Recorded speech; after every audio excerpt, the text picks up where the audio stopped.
What's good, y'all? It's your boy Zay, aka Zaytime's Takes, and I'm back at it again with another video going insight about the Grizzlies draft. And boy, were the Grizzlies really busy this draft. Of course, we knew that the Grizzlies wielded the 9th pick. That was the most anticipated lottery pick that the Grizzlies have had since Ja Morant. But in addition, the Grizzlies had 2 second-round picks, and they used those as well. And for a draft class that has been claimed that they didn't have much talent, I felt that the Grizzlies scored big. They acquired players that would fill the gaps in areas that they've been lacking. Now, before we get started, if you are a Grizzly fan, be sure to like and subscribe, because I drop Grizzlies content all the time. I know a lot of y'all come from Twitter. But yeah, let's get into it.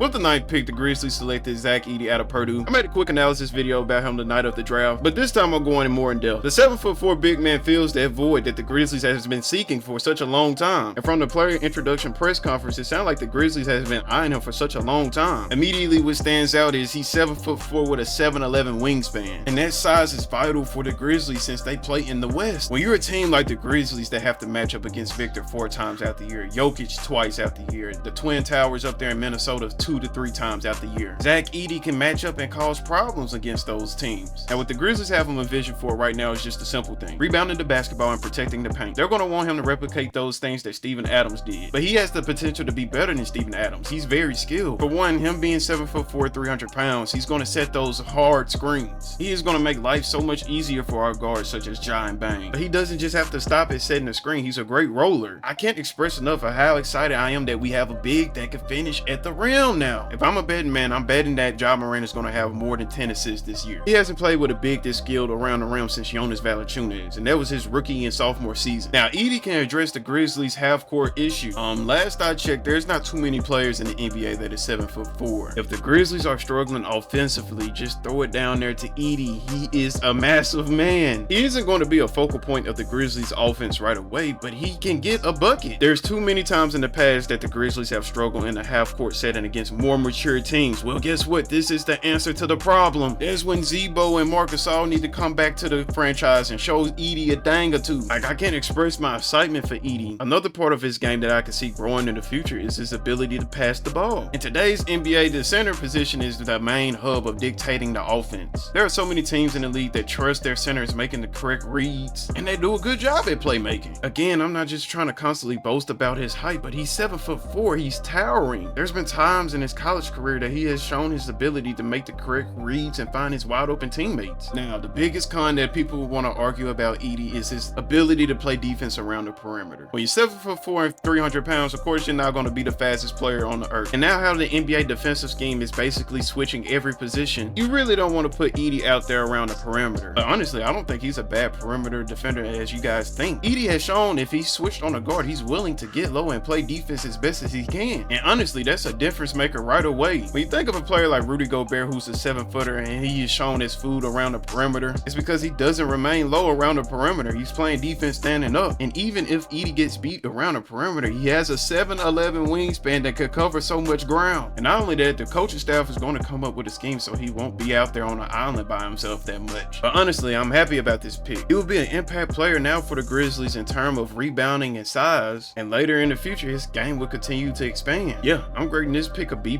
Shout out to the Grizzlies for getting this one done correctly.